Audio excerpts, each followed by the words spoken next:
sebagai bisnis retail, bukankah kita masuk uangnya tiap hari, Mbak Riri? Tiap hari. Keluarnya tidak tiap hari, keluarnya kita atur.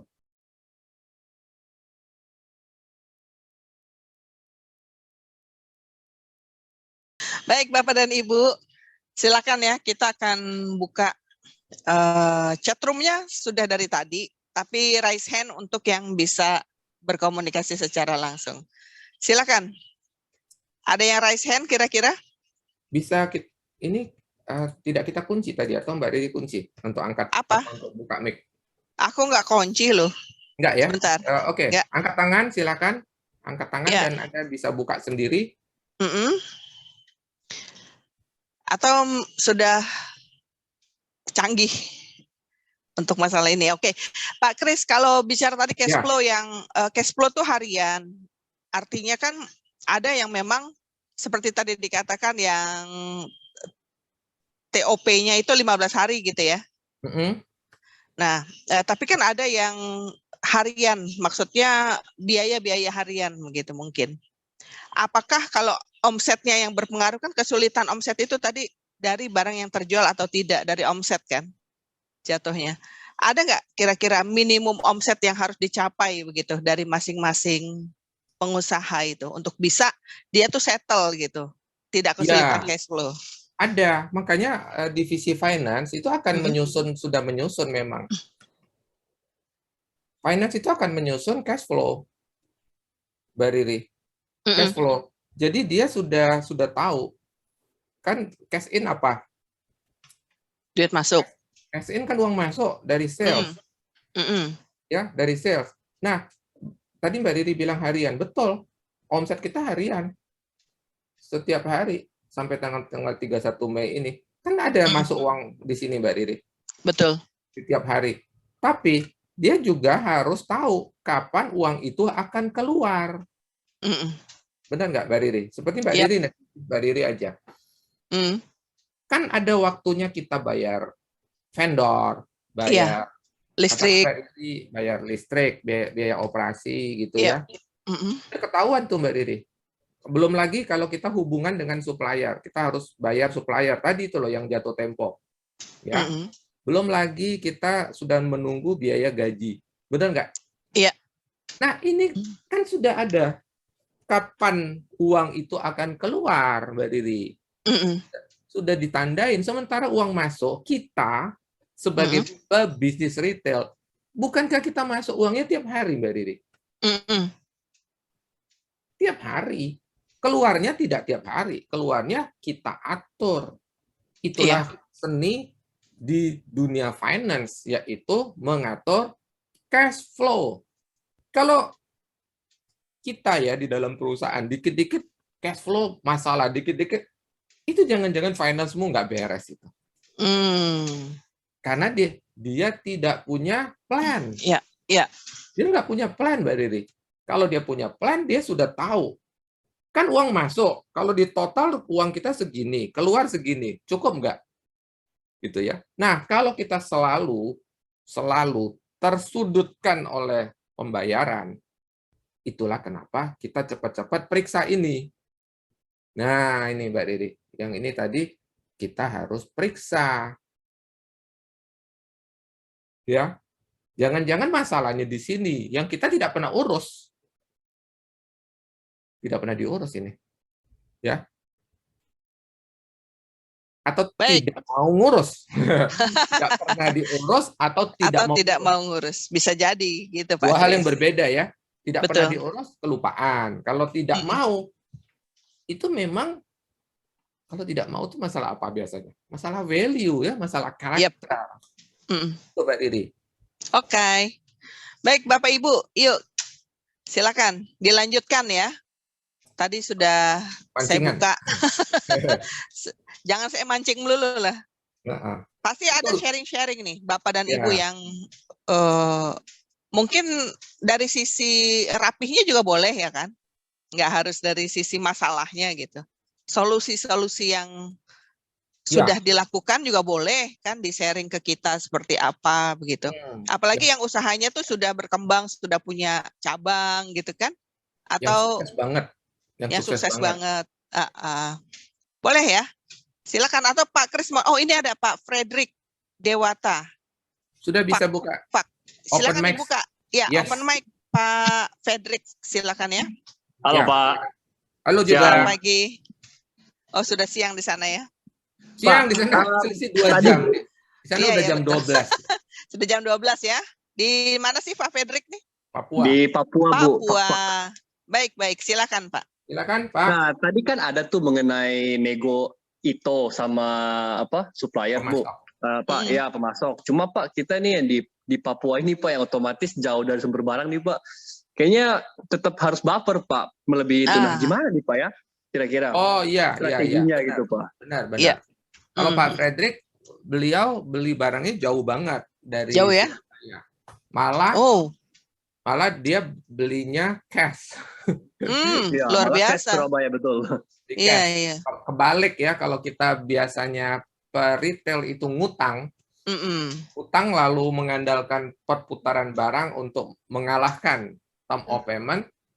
Beberapa bisnis kita yang jauh dari peradaban, ibu kota, jauh dari peradaban ini bagaimana? Nah itu kita sebut strategi ya Pak Frederick, strategi yang berbeda karena kita harus nalangin, ya kan, kita harus menalangi pembelian kita barangnya ya. Belinya kan cash. Ya. Beli cash, sementara perjalanan barang saja, lead time dari barang itu dipesan sampai barang itu tiba bisa 30 hari, Mbak Riri. Wow, lama ya? Hadis kan? Lah iya, dari Surabaya ke Papua tuh luar biasa itu. Ya, sebulan, Bu. Naik kapal ini bongkar total 30 hari baru selesai. Ya. Nah, pasti kalah dong. Ya, cash out Bapak, cash in Bapak pasti kalah dengan cash out karena cash out sudah duluan, betul nggak? Ya, Mbak Riri kan sudah beli ya. Betul. Tadi bayarnya cash. Ingat ya tadi dia bayarnya cash. Jadi cash out dia itu udah duluan sebelum cash in-nya terjadi. Nah, strateginya apa? Ini tadi Pak Frederick yang saya bilang, Bapak terpaksa mencari pendanaan jangka pendek. Iya dong, kalau enggak Bapak kan nggak bisa bayar. Uangnya belum tersedia. Sudah harus bayar. Bapak bisa cari pendanaan jangka pendek. Gitu ya. Biaya. Lah memang itu biaya. Ya, ini akan menjadi biaya. Kan Bapak akan muncul biaya interest. Atas berapa lama Bapak pegang barang sebelum terjual. Katakan berapa, Pak? Bapak tadi bilang buffer ya. Kalau buffer itu kan kita pasti memunculkan biaya memegang inventory. Gampang, Pak, cara ngitungnya. Si biaya interest ini lebih kurang 1% per bulan. Gitu, Pak ya. Kalau Bapak pegang harus buffer 2 bulan, ya Bapak pinjam dan Bapak muncul biaya. Kalau 2 bulan ya jadi 2% kalau Bapak pegang 2 bulan. Gitu ya. Artinya apa, Pak? Maka tentu saja Bapak akan cover ini pakai apa? Pakai margin. Pakai profit, Pak. Ya. Jadi kita tidak bisa mau jual normal. Kenapa? Pertama, Bapak sendiri waktu mendatangkan kena biaya ekspedisi yang harus Bapak cover. Plus jangan terlewatkan biaya untuk memegang inventory, apalagi tadi 2 bulan. Hitungan saya ya 2%. Lagi-lagi tergantung suku bunga.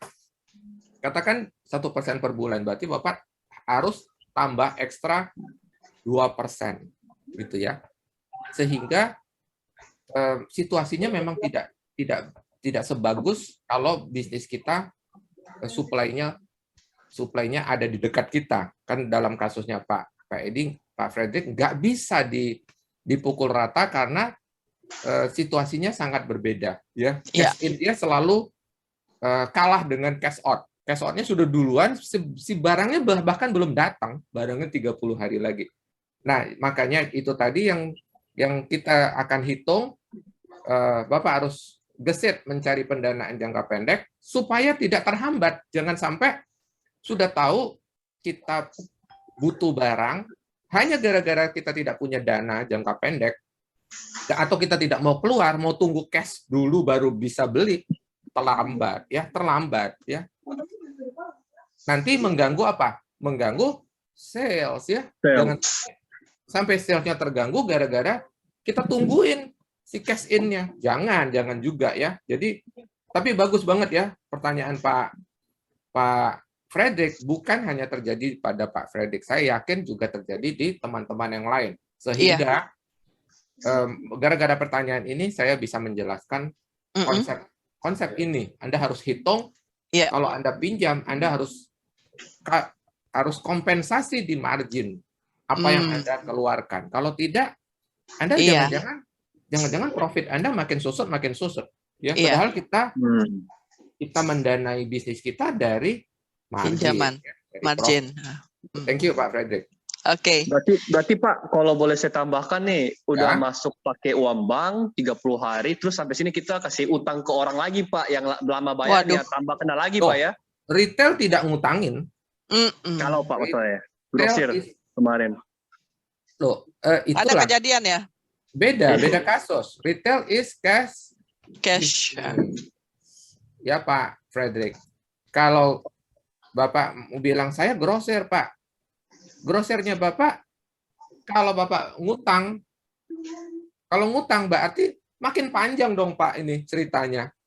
Ya. Kalau Bapak kasih hutang, sekarang saya tanya Pak, berapa hari? Berapa hari Pak? 30 hari. Harusnya sih 14 Pak, tapi nyatanya enggak segitu. 14 hari tambah 0,5%. Nggak bisa gratisan. Kalau nih Pak mau harga bagus, sama dengan harga retail, apa yang tanpa ngutang, bukan harga retail, harga cash mau sama, bocuan itu namanya ya, nggak untung ya, nggak untung Pak. Ngapain? Boncos ya? Boncos. Kenapa dibilang boncos? Itu bocuan ya. Oh bocuan, oke. Istilah Jaksel Bu. Iya. Boncos ya. Iya. Jadi gitu Pak. Atau Bapak rancang grosir yang disebut cash and carry. Yes. Ada uang, ada barang. Harga grosir, ada uang, ada barang. Kalau Bapak tetap mau pakai hutang, hati-hati. Masalah Bapak bukan hanya selisih 1%, selisih 0,5%. Ingat loh Pak, piutang tidak tertagih. Itu mengerikan. Ya. Sangat Pak. Debt. Coba bayangkan kalau sampai ini tidak terbayarkan Pak. Nah, Bapak mau ambil resiko ini? Jangan Pak. Ya, unpaid debt itu tidak boleh lebih macam-macam ukurannya ya, tapi tidak boleh lebih dari 5% Pak. Jadi utang yang masih beredar itu tidak lebih dari 5%. Lebih dari 5% itu too much. Resikonya too much. Bapak tidak bisa handle. Kalau sampai dia tidak tertagih, Bapak nggak bisa handle. Nggak bisa handle. Jadi kenapa biasanya perusahaan itu memberi plafon? Utang itu tidak lebih dari 5%. Tapi lagi-lagi maaf ya, di sini lebih banyak pebisnis retail. Saya tahu juga ada yang main grosir, tapi grosir margin tipis, Anda harus lebih hati-hati dengan cash flow. Baik Pak, makasih. Super. Sama-sama. Silakan. Ya, lanjut Pak Tatan ya. Setelah Pak Frederick, silakan Pak. Open mic Pak Tatan. Langsung saja. Suara saya jelas, Bu? Dimas? Suara saya jelas? Jelas, cukup jelas Pak Tatan. Saya dengarnya Dimas malah. Selamat pagi semuanya. Pagi. Saya cuma mau sharing. Tadi Bu Riri kan bilang kalau misalnya ada sharing yang bisa disampaikan, bukan hanya pertanyaan tapi sharing juga. Kalau betul. Saya ada di daerah Batu Raja yang juga sulit dapat pasokan, tapi lebih sulit Pak Frederick tadi itu lebih sulit itu memang Papua. Nah, yang saya lakukan adalah saya compare supplier. saya apa ya, bahasa gampang, saya adu supplier, baik itu tentang TOP ataupun tentang harga. Jadi contoh kemarin kasusnya Aqua, TOP saya tuh nggak naik.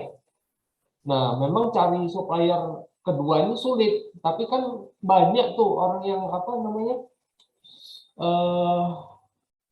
freelance itu kan banyak, ya kan? Jadi sulit memang, tapi karena pengambilan Aqua saya lumayan di dia, di supplier itu saya lumayan. Begitu saya 2 kali nggak ngambil di dia, bingung dia. Dan akhirnya dia tawarkan TOP yang lebih baik, gitu.